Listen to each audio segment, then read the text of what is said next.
Hello everyone, welcome back to History 2001, Launching America. In this video, we're going to talk about the American Revolution, or more correctly, we're going to discuss the revolution before the Revolution, encompassing the years leading up to the beginning of the Anglo-American colonies' armed independence struggle against Great Britain, roughly from 1765 to 1774. With some background information before these years. We will discuss the grievances that the American colonists had against the metropole, their mother country. We will also consider long-term social and cultural trends that helped to inspire this anti-imperial struggle, ultimately leading to war between Great Britain and the American colonies.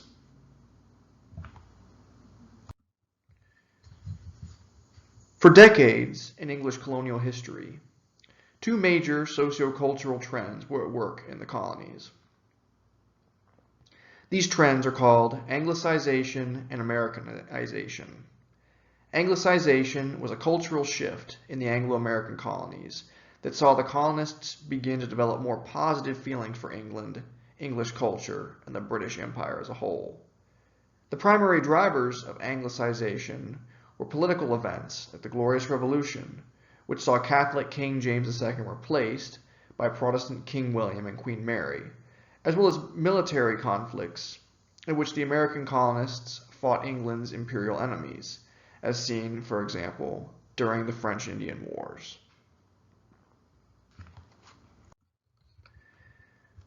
These mutual military struggles, combined with the colonists' anti-Catholic sentiment, led the Anglo-American people to feel they were like a part of the British Empire. Additionally, trade with Great Britain helped the colonists become more attached to the mother country through the adoption of British material culture, primarily consumer goods. At the same time, though, another trend was taking root in the English American colonies: Americanization. Even as the colonists began to live more like British people, they also began to develop new beliefs and life ways that stood in contrast to how their counterparts in Great Britain lived. Americans were embracing new religious movements, as seen during the First Great Awakening, which democratized Christianity and made it more egalitarian. Americans also supported new political systems as well, longing for electoral representation both at home, their colonies, and across the sea in Great Britain. According to one famous historian, Americans were embracing a new anti-authoritarian tradition, an outlook on politics, religion, and life. We will first talk about Anglicization, how it began, how it looked, and how it contributed to the casus belli for the American Revolutionary War. In the beginning, the English colonists lived very simple lives, what some scholars think was a system that was a medieval social structure transplanted to North America. This near-medieval social system was particularly evident in colonial Virginia, pre-Bacon's Rebellion. Colonists lived in simple, one-room wattle and daub houses with thatched roofs, similar to the rural peasantry of Europe. The living model of these homes was communal as well, with a single room and storage loft being shared by all residents. As you remember, indentured servants, mostly white in the beginning, made up the colony's labor force, and they were bound and subservient to their masters, much like medieval serfs, although they lived in much closer proximity to their masters than the serfs did. They lived together in small, communal homes. Masters, like medieval lords, ruled over their peasants, and they were expected to take care of them as well, although this often did not happen, and indentured servants were usually treated poorly. Free colonists were also expected to be subservient to the landed gentry, just like the indentured servants. The gentry would host feasts, athletic competitions, horse races, and blood sports to entertain the free colonists, both those born in America and those who had survived their indentures to earn freedom. Scholars call this sort of social arrangement noblesse oblige, where the elite is expected to paternalistically take care of those beneath them. In exchange, the colonists were expected to obey the gentry's laws, serve in their militias, and vote for them in elections. Scholars call this communal paternal system the convivial community as well. This convivial arrangement was intended to keep the colonial poor from rising against the elite in order to prevent populist insurrections like Bacon's Rebellion. This convivial community would continue after the growth of plantation slavery and the establishment of slave societies in the southern colonies, from Maryland down to Georgia. This type of system existed in the North as well, but was much weaker, as the New England colonies were more democratic and the colonial wealth was more evenly divided between the common people and the elite. In the late 1600s and early 1700s, technological developments and political changes caused the Anglo-American colonies to begin the trend of Anglicization, as they felt more of a connection with the British Empire, particularly the monarchy. Many of the early colonists, especially in New England, had fled the British Isles because they did not like the King of England. But the monarchs of the late 1600s and early 1700s were fiercely Protestant, so the colonists felt that they could trust them. During this period, technological changes in the British Isles made Britain more industrial, allowing the British to export consumer goods to the American colonies, where they could be sold at a much higher profit. In response, the colonists purchased a variety of consumer goods: glassware, ceramic dinnerware, flatware, tea sets, and tobacco boxes, even decks of cards, which bore the symbols of Britain and its royalty.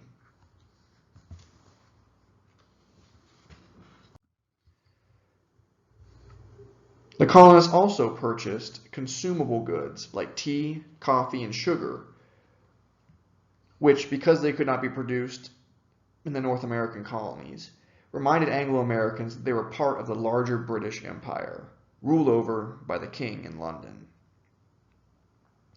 The British Empire had embargo laws, which forbade colonists from purchasing certain goods from Britain's imperial rivals, the Dutch, the French, the Portuguese, and the Spanish. Nonetheless, the colonists often broke these laws, and the British Admiralty enforced the embargoes haphazardly in an arrangement that scholars have called benign neglect. Benign neglect essentially allowed the Anglo-American colonists to have their cake and eat it too when it came to their relations with the British Empire.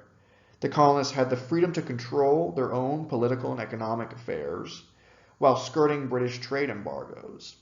At the same time, the colonists had a ready market for raw material commodities, fur, indigo, rice, and tobacco, and they also enjoyed the maritime protection that the British Navy afforded the colonial shipping. In the years following the French and Indian War, the British Empire would do more to enforce these embargoes, while also levying taxes on the imported goods on which the colonists had come to depend.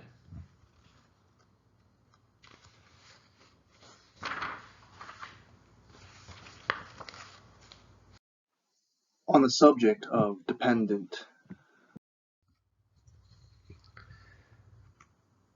these consumer items were much more common in the households of the coastal urban centers like Boston, New York City, and Charleston than they were in the frontier backcountry. While frontiersmen were able to purchase these goods at country stores, they tended to be more expensive in the interior than they were on the coast, due to the cost associated with transporting them over land. Consequently, frontier colonists were more likely to shun imported British consumer goods because of their price. Frontiersmen also began to associate consumption of imported goods with physical weakness and the effete culture of the cities. For example, colonial frontiersmen abjured the drinking of tea and coffee, popular beverages with the coastal elite, which also had to be imported. Frontiersmen believed that only weak, sick men drank coffee or tea. Instead, frontiersmen drank alcohol, including American-made hard cider and corn whiskey, especially at breakfast, to demonstrate their own rural culture.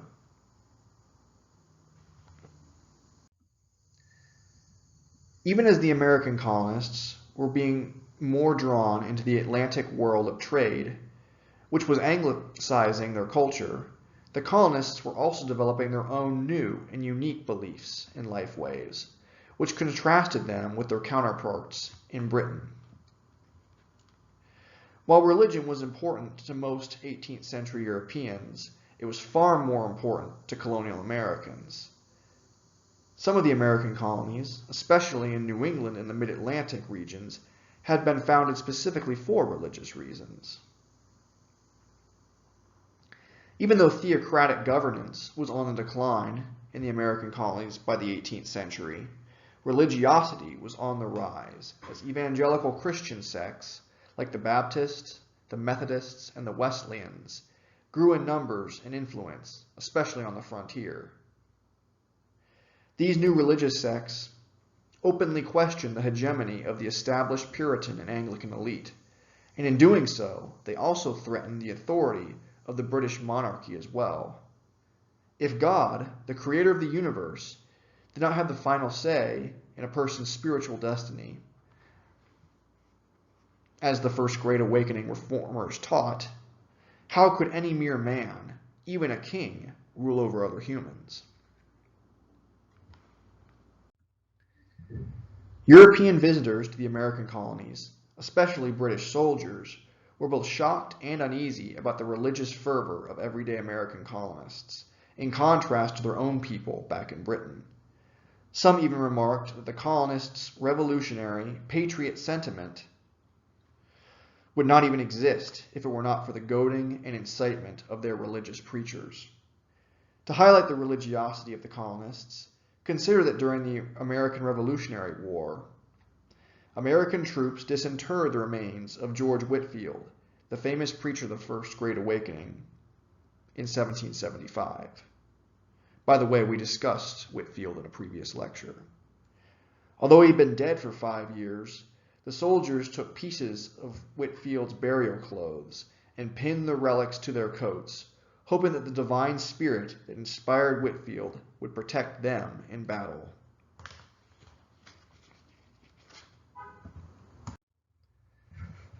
The colonial lower classes rejected Puritanism and Anglicanism, and at the same time, the colony's elite people questioned old religious systems as well. Unlike the lower classes, who embraced fiery evangelicalism, wealthy Americans instead adopted the ideals of the Enlightenment. The Enlightenment was a European philosophical movement that emphasized education, science, and rationalism. Inspired by the Reformation of the 16th century, Enlightenment scholars like John Locke, Baron Montesquieu, and Jean-Jacques Rousseau wrote that humans had certain unalienable rights that good political leaders were bound to respect, since legitimate governments derive their power from the consent of the governed, rather than divine right or brute force. Unlike the Reformation, which called for a return to orthodox Christian principles, followers of the Enlightenment questioned core Christian beliefs. For example, many children of the Enlightenment, including some founding fathers, like Benjamin Franklin and Thomas Jefferson, were deists. Deists believed in a God, a divine being or creator, but they did not think that God intervened in the affairs of humanity. Deists also denied key biblical miracles, like the resurrection of Jesus Christ, but they still respected Christian moral principles. Upper-class Americans questioned the legitimacy of British government through their criticism of religion, while lower-class Americans repudiated Britain through their increased religiosity.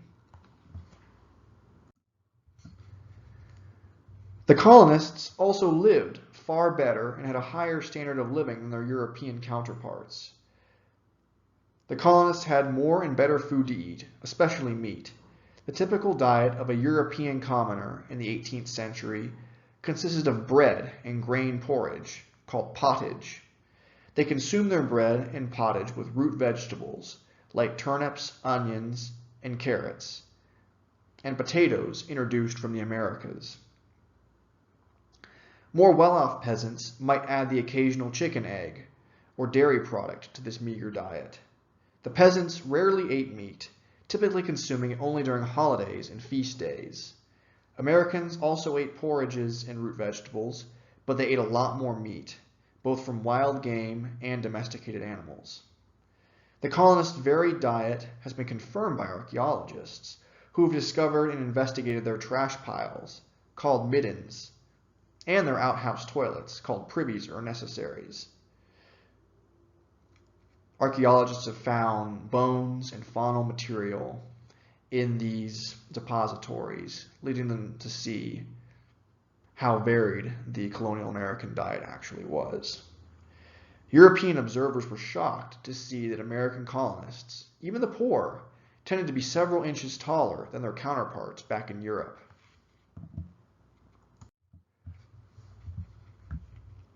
As the 17th century wore into the 18th century, the colonists rejected their initial small one-room wattle and daub houses and instead began to build larger domiciles with added separate bedrooms and outbuildings, as shown by the floor plans of colonial homes and archaeological digs completed on the colonists' long-lost homesteads. The colonists had come to favor larger homes with separate bedrooms due to rising trends of individualism and privacy. The colonists, especially those of the nascent middle class, believed that it was important to separate sleeping and common areas. Religious colonists, like the wealthy Quakers of Pennsylvania, even went so far as to make sure that each of their children had their own private bedrooms, where they could explore their inner light in peace. Religious colonists were also beginning to believe that sex and physical intimacy needed to be more private, as adults began to build master bedrooms where they could have privacy from their children and servants or slaves.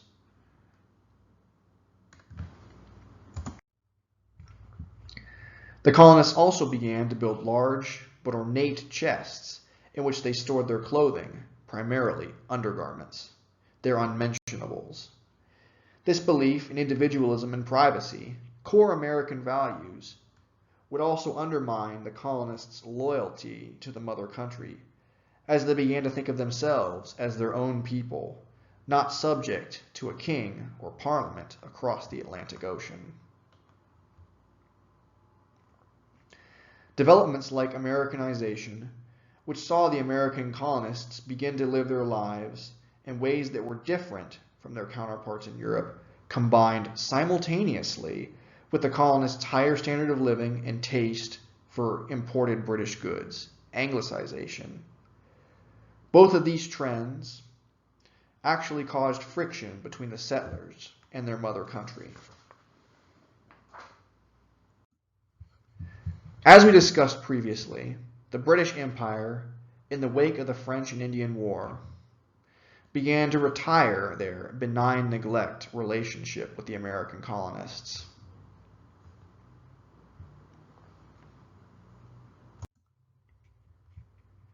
The British Parliament wanted the colonists to shoulder the financial costs of the war, a conflict they believed the colonists had caused.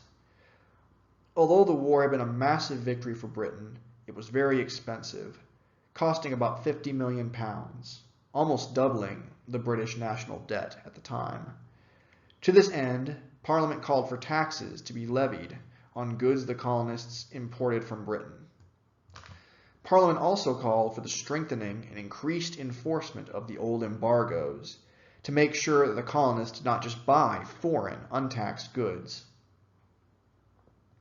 Apprehended blockade runners were to be tried in British Admiralty courts rather than receive jury trials in the colonies, because the juries tended to side with the defendants rather than the British prosecution. The British put taxes on a variety of goods, including paper and eventually tea, both of which were becoming essential parts of Anglicized and Americanized colonial life. It should be noted, though, that the British also lowered taxes on some items, like sugar, with the hope that the colonists would legally purchase these goods, ideally from British colonies in the Caribbean, rather than buying them illegally from foreign smugglers. This lowering of taxes hurt the smugglers' revenue. Smuggling had become a major industry in the colonies, leading to contrabandists like John Hancock joining the Patriots. To make matters worse, the colonists could not pay these taxes using printed paper money.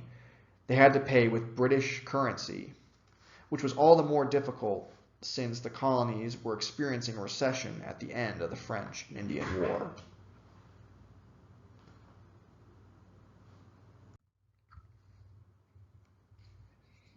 British paper that had properly been taxed bore a stamp, signaling that the purchaser had paid the import duty to the British government. The stamp tax, with its symbol of imperial power and regulation, the British crown, became a rallying point for the colonists against the mother country. The colonists convened a Stamp Act Congress in 1765 in which they petitioned the British government for the removal of the odious stamp tax. They also called for their own representation in Parliament.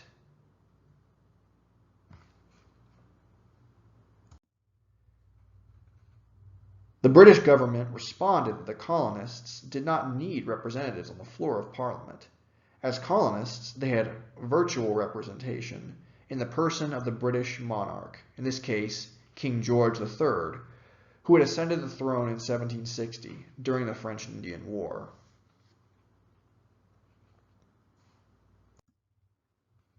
While elite colonists met in congresses to peacefully petition the government, lower-class colonists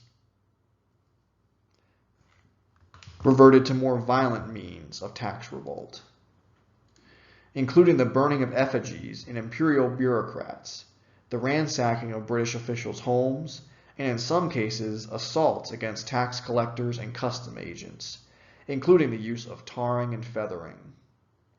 Colonial leaders, while they disavowed this violence, had a long tradition of tolerating mobs like these, believing that the lower classes' riots, quote-unquote out of doors as they were called, acted as a pressure release, preventing the colonies from falling into full-scale revolt and anarchy, as seen during Bacon's Rebellion, which we have discussed before. Before we continue our discussion of how the American colonists resisted British tax acts, I want to mention the Sugar Act, which was a type of excise tax passed in 1764. The Sugar Act of 1764 was actually a modification of the 1733 Molasses Act, which taxed non-British, foreign imported molasses at 6 pence per gallon.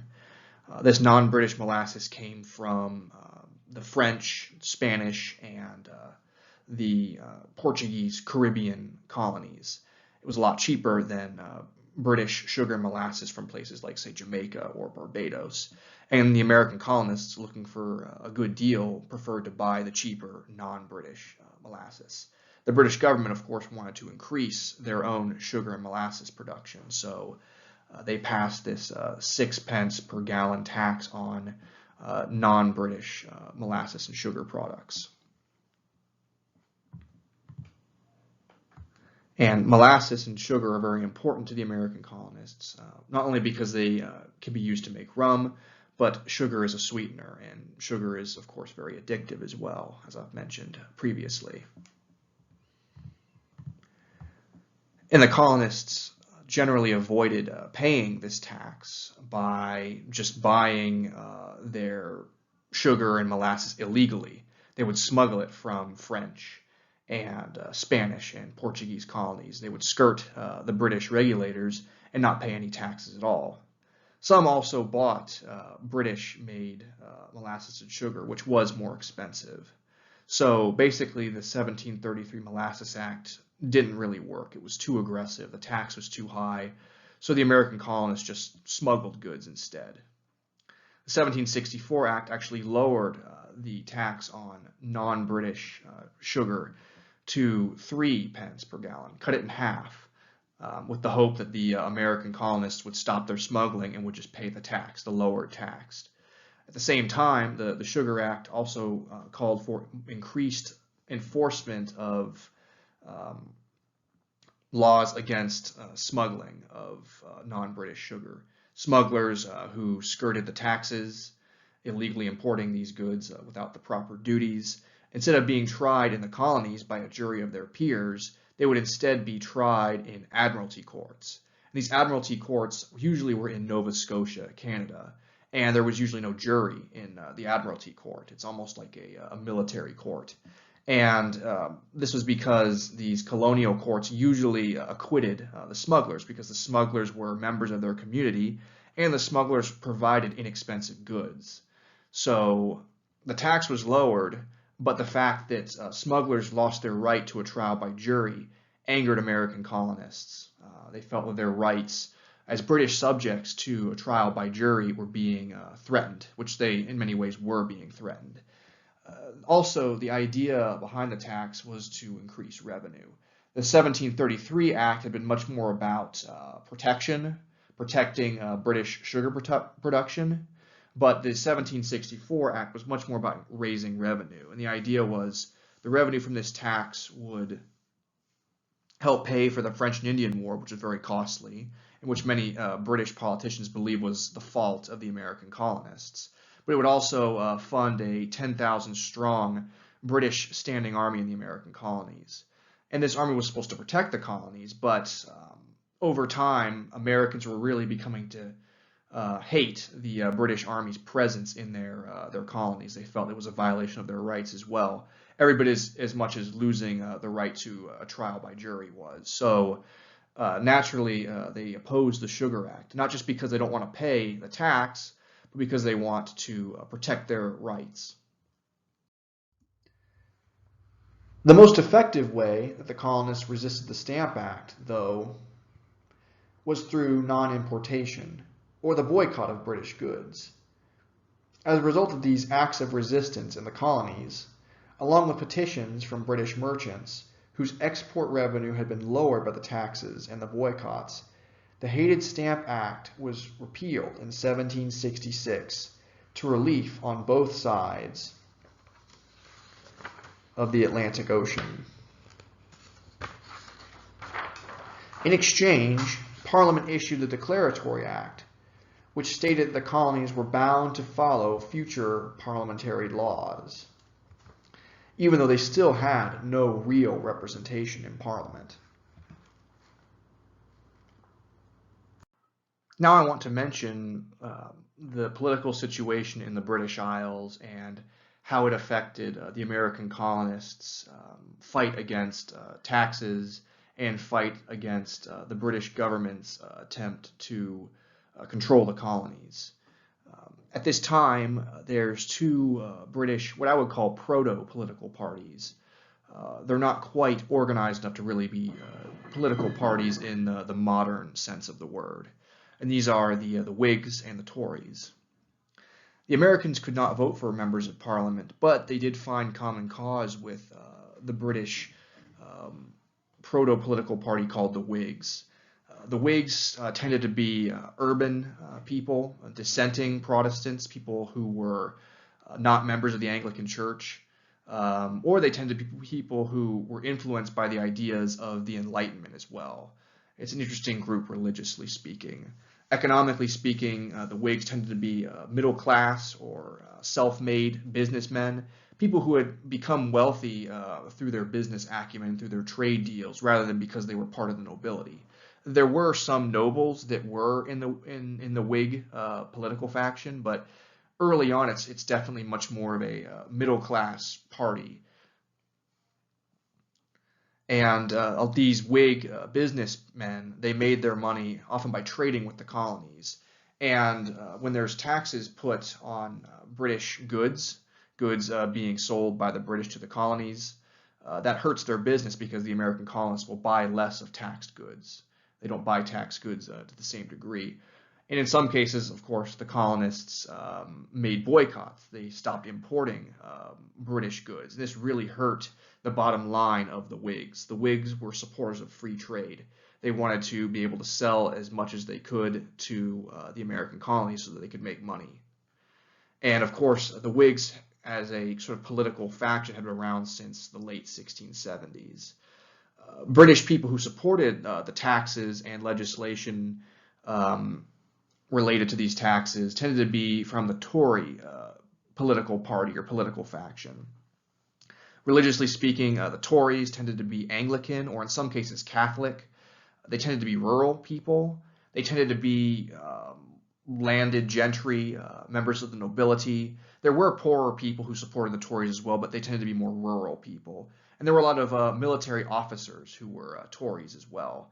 And the military officers who were Tories saw these taxes as a way to fund the military and ensure that they basically had jobs. Remember, the British government wanted to keep at least 10,000 troops in the American colonies. This would ensure that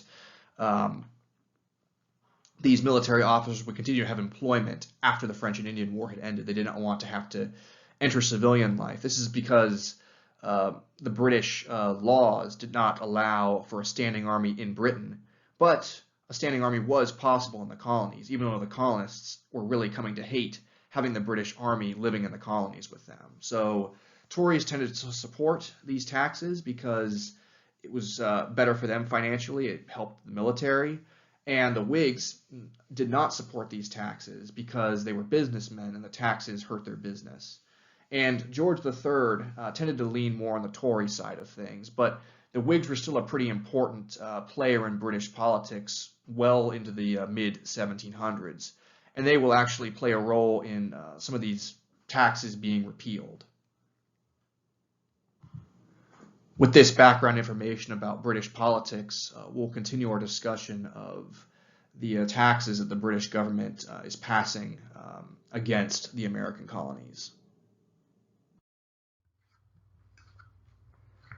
Although the Stamp Act had been a debacle for the British government, Parliament instituted a series of new taxes called the Townshend Acts of 1767.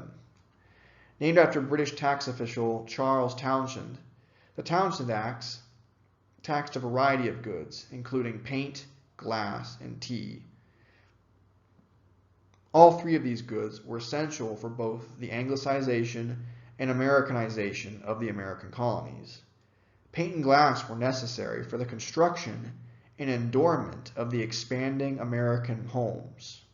And tea, with its accompanying service rituals, helped colonists feel genteel and connected to the British Empire. The revenue from these taxes was earmarked to the enforcement of embargo laws and to garrison additional British troops in the American colonies, two things the colonists detested. In response to the indignities of the Townshend Acts, the colonists once again boycotted British goods and came together to condemn the legitimacy of taxation without representation. Early colonial leaders like John Dickinson, author of the anonymous Letters from a Farmer in Pennsylvania, declared that non-resistance to these taxes was a tacit consent to them, and that the taxes could only be made illegitimate through colonial resistance. Benjamin Franklin wrote that tax revenue generated in the colonies ought to go to government services and projects that the American colonists actually supported, not things they imposed, like embargo enforcement or British troop garrisons.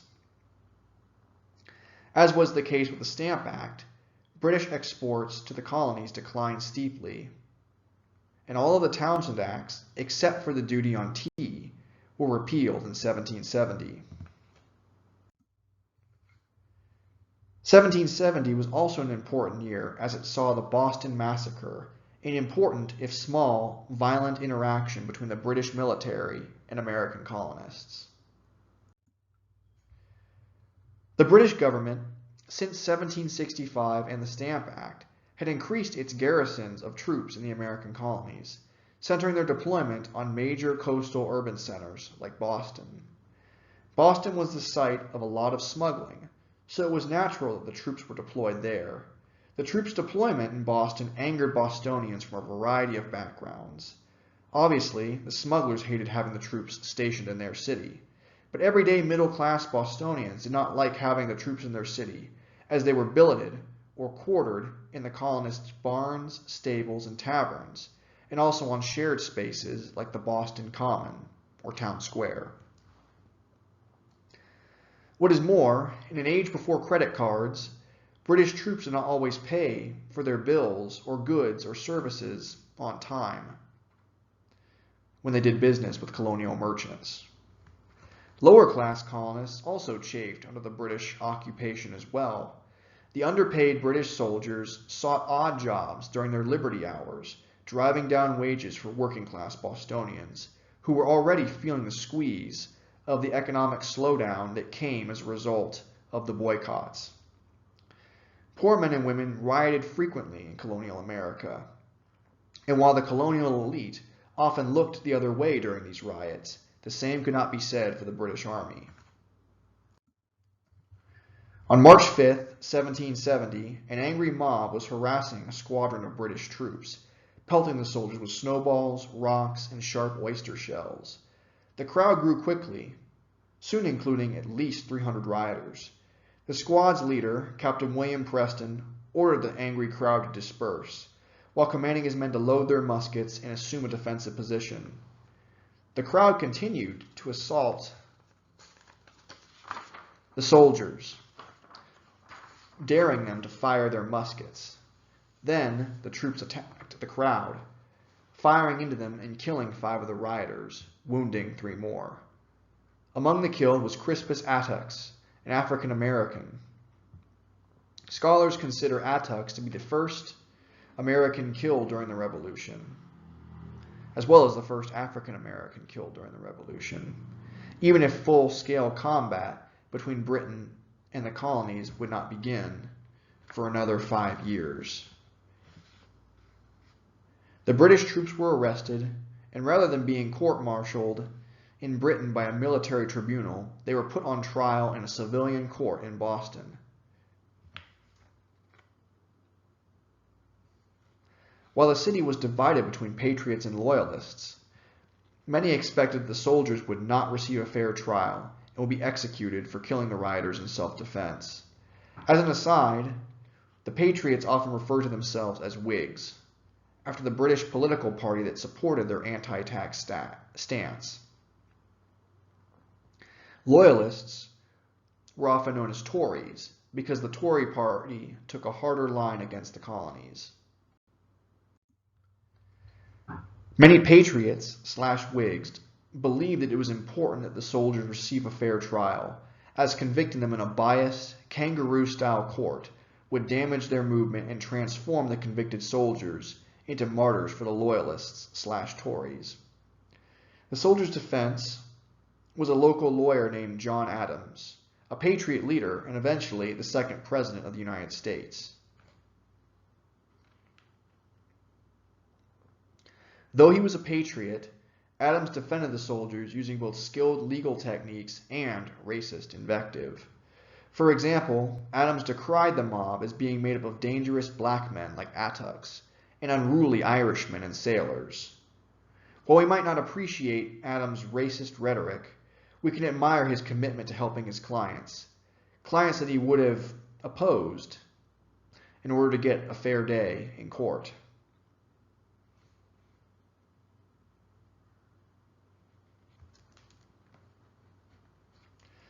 Adams' arguments worked, and 6 of the 8 soldiers were acquitted of murder, although 2 were convicted of manslaughter, for which they had their thumbs branded. The Boston Massacre was a significant event in the American Revolution and the colonies' path towards war with Great Britain.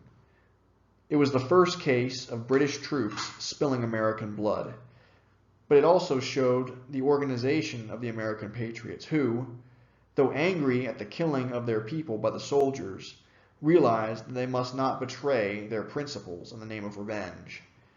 Years later, John Adams declared the American Revolution truly began on March 5, 1770. As an aside, 4 of the rioters were tried in Boston for their role in fomenting the mob, but all were acquitted. Things were relatively quiet in 1771, but in 1772 and 1773, relations between the British Empire and the American colonists would become more strained and destructive. On June 9, 1772, the British customs schooner HMS Gaspee ran aground off the coast of Rhode Island. The schooner had been pursuing an American smuggler, the Hannah. Trapped in the shallow water, the Gaspee was not able to escape an angry mob of Americans from Providence, who came aboard the vessel, subdued the crew, burnt the ship, and shot the vessel's skipper, although he did survive his wound. In response, the British apprehended and tried the men who burned the Gaspee, but they were unable to convict them due to a lack of evidence they had captured the real conspirators. 1773 saw an even more contentious destruction of British property, the Boston Tea Party. On December 16, 1773, Bostonian patriots who were members of the Sons of Liberty, an anti-British secret society, boarded 2 British vessels in Boston Harbor. The vessels were called the Beaver and the Dartmouth, and they threw the vessel's cargo of tea overboard. Tea had been a taxed good since 1767 under the Townshend Acts, but the British government's grant of tea importation rights to the massive East India Company threatened the already strained business of colonial shippers and smugglers. In other colonies, the colonists had prevented the unloading of British tea, but Massachusetts Governor Thomas Hutchinson, a committed Tory, was determined to see the tea unloaded and sold. Something had to be done to keep the boycott going. In response, the Sons of Liberty, led by Samuel Adams, brother of John Adams, planned to destroy the tea in Boston Harbor. The Sons of Liberty men boarded the British vessels under cover of darkness and disguised as Mohawk Indians. Then they threw the tea into Boston Harbor. The colonists' choice to disguise themselves as Native Americans is significant. First, it allowed the Sons of Liberty men to hide their identities, since their destruction of the tea was an illegal act. Second, it gave the Patriot conspirators a tangible way to signal that they were no longer British subjects, but true Americans, just like the continent's indigenous people. The colonists threw the tea into the harbor, destroying about 92,000 pounds by weight, valued at 10,000 British pounds, almost $2 million US today. Unlike the Gaspee raiders, the Boston conspirators were disciplined in their attack, avoiding violence against the ship's crews.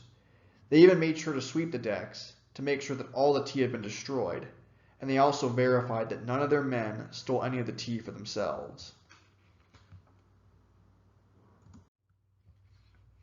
The Boston Tea Party was a contentious and polarizing event in colonial British relations. While many Patriot colonists supported the destruction of the tea, others thought the Sons of Liberty had gone too far. Across the pond, British politicians who had previously been sympathetic to the plight of the American colonists were angered by the act, and in response took a harder line against the colonies. The British government, in response to the Boston Tea Party, passed a series of retaliatory legislations called the Coercive Acts in 1774. The Coercive Acts, which came to be known as the Intolerable Acts, in America did 3 things.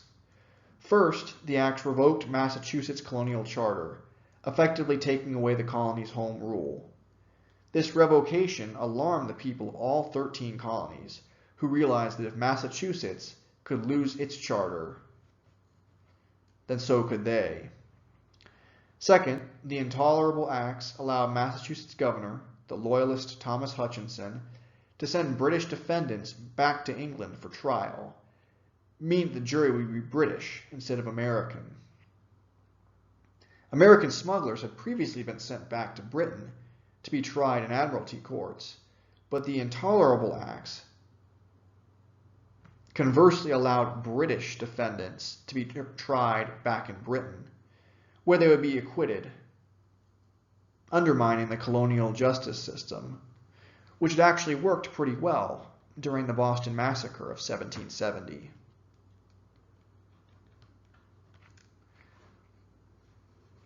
The final thing the Intolerable Acts did was including a provision called the Quartering Act, which allowed British Army officers to requisition colonial property, including private homes, for the building of British troops, although the troops were generally garrisoned in unoccupied buildings, like barns or warehouses, rather than inhabited domiciles. The Quartering Act applied to all colonies, not just Massachusetts.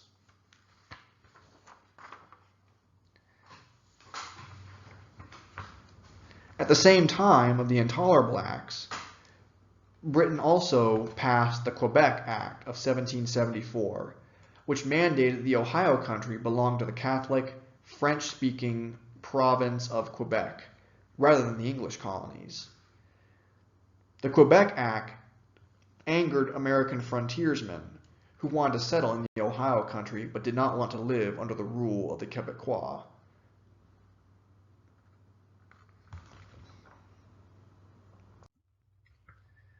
Britain's Coercive Acts were intended to crush colonial resistance, but instead they did the opposite, bringing the colonies together against British rule. In response to the acts, the colonies formed committees of correspondence, which sent delegates to a council called the First Continental Congress, which convened in Philadelphia from September 5th to October 26th, 1774. Every colony except Georgia, which had a higher loyalist population, sent delegates. The delegates disagreed over how they should respond to the Intolerable Acts. More cautious attendees, like John Dickinson, whom we discussed earlier, urged that the delegates work within the British governmental system to redress their grievances. More radical attendees, like John Adams and Patrick Henry of Virginia, who famously said, "Give me liberty or give me death," disagreed, considering armed struggle instead. In the end, the Congress compromised and called for a colonies-wide trade embargo on all British trade, including the importation of enslaved Africans. The First Continental Congress issued a series of statements about the nature of the American colonies' relationship with Britain. The Congress declared that the American colonists were still British subjects, and thus had a right to certain resolves, including life, liberty, and property, as well as representation in the British government. The colonies also should not be bound by any unique laws that did not affect the people of Britain, like the garrisoning of troops in colonial property during peacetime. In the end, the First Continental Congress did not call for separation from Great Britain, but their Declaration of Resolves would later inspire independence calls, like the 1776 Declaration of Independence.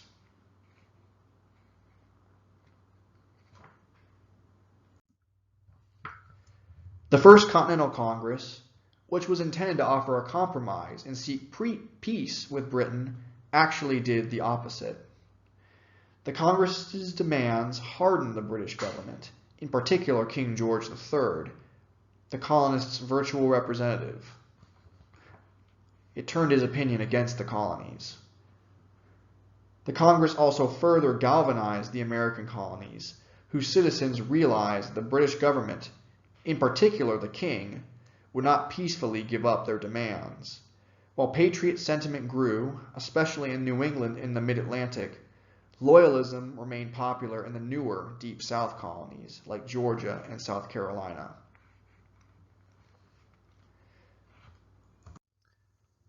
In the end, it was not one single event in the 1760s and early 1770s that moved the Anglo-American colonies to war with Great Britain. Rather, it was a series of cultural changes that created differences between Britain and the colonists. The colonists opposed the taxes the British government levied on key goods that they regularly imported, items that Anglo-Americans had come to depend on in their movements of Anglicization and Americanization. The colonists resented this taxation without representation and organized boycotts and congresses that called for the repeal of these taxes. The colonists also chafed under the changes the British government was making to its relationship with the colonies. Parliament and the king wanted to centralize and integrate the colonies and make them pay their fair share for their role in starting the costly French and Indian War. To this end, the British government deployed troops in the colonies to keep the colonists in line. The colonists resented the deployment of the British troops, particularly their quartering on private property.